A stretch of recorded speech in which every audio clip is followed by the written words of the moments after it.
Hello to all. I'd like to share a thought from this week's Torah portion. In this week's parsha, we see the story of Yosef and his brothers.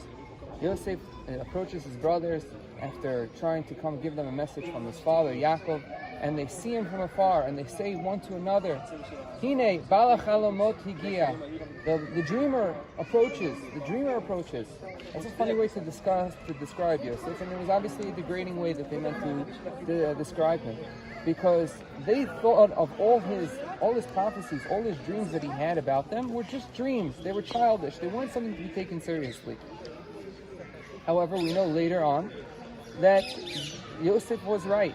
Yosef was the one who saved all of the Shvatim during the famine by becoming the leader, becoming the king of Mitzrayim, which paved the way for Klal Yisrael to become a nation. It started the whole process of bringing down Yaakov and the 70 people to Eretz Mitzrayim. It started Galus Mitzrayim, which eventually culminated in Matan Torah and Yetzias Mitzrayim and everything in between.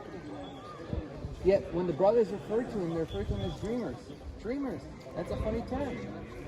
The point is that they did not take it seriously. We're coming along to the story of Hanukkah. The Greeks were heavily suppressing the Jews in the land of Judea, in the land of Eretz Yisrael. They didn't allow them to keep all the mitzvahs, especially any mitzvah that identified them as being Jewish.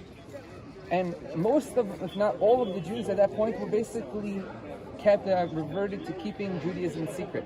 They did not do the things that they did outwardly. They were afraid of the police.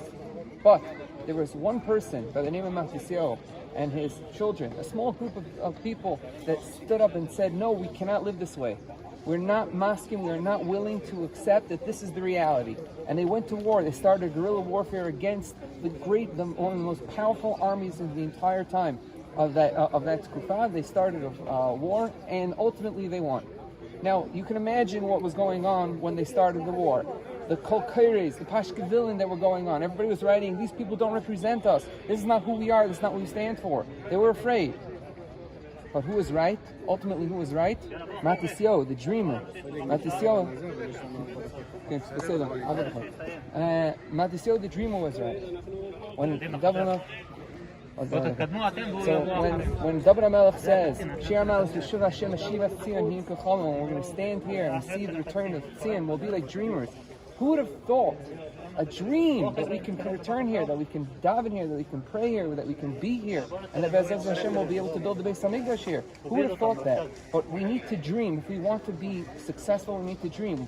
Only dreamers believe that dreams come true. We have to be visionary. We have to look forward look forward and actually take steps to get there towards that dream. So my bracha to all of you is that Yivarechecha Hashem Yitzion, Hashem should bless us all from this place, and we be zeicher to see the fulfillment of our dream of Mashiach Tzidkenu B'mehera B'yameinu. Amen.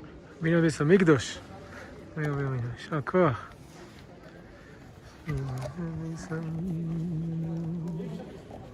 Thank